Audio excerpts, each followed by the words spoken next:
What gives the idea of creation is the temporal limit. Time, therefore, arises from the perception of the limit of something that exists only because it is interpreted by intelligence in that instant. Every transformation changes everything, turning elements into new transforming agents of themselves and of the surrounding environment. Every transformation is painful. The concept of the eternal presupposes neither beginning nor end.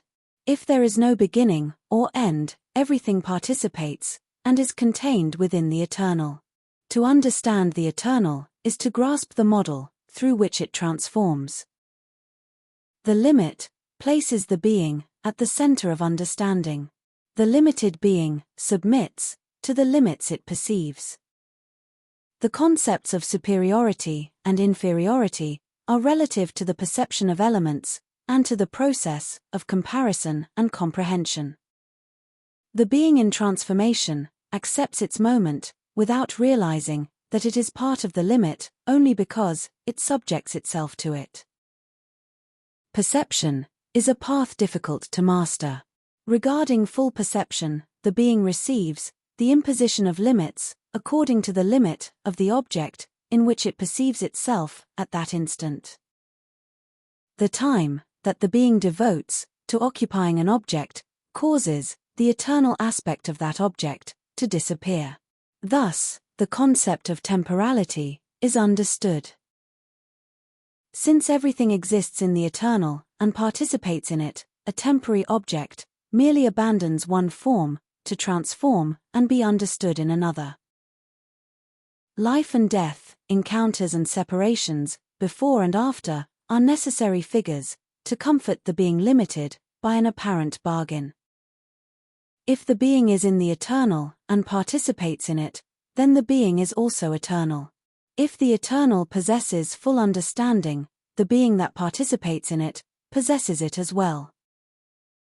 The perceived limits that explain the moments are not perceived by the occupant of the limited space due to the limitation of full understanding that the being imposes upon itself, so that transformations may continue to occur without being fully comprehended. The result of this is the understanding of the being in itself, limited to itself in time and space. The limitation of understanding ceases when the being dissolves concepts and limits. From that moment, any and all coagulation that the limit could impose loses its meaning. The being has dissolved the need to demonstrate itself to itself and has returned to full understanding in the absolute eternal. As with all other concepts, those of body, soul, spirit, creator, creature, above, below, inside, or outside, cease to exist through simple understanding. The whole itself dissolves into the eternal. What remains is that which, existing, never existed, because it is eternal.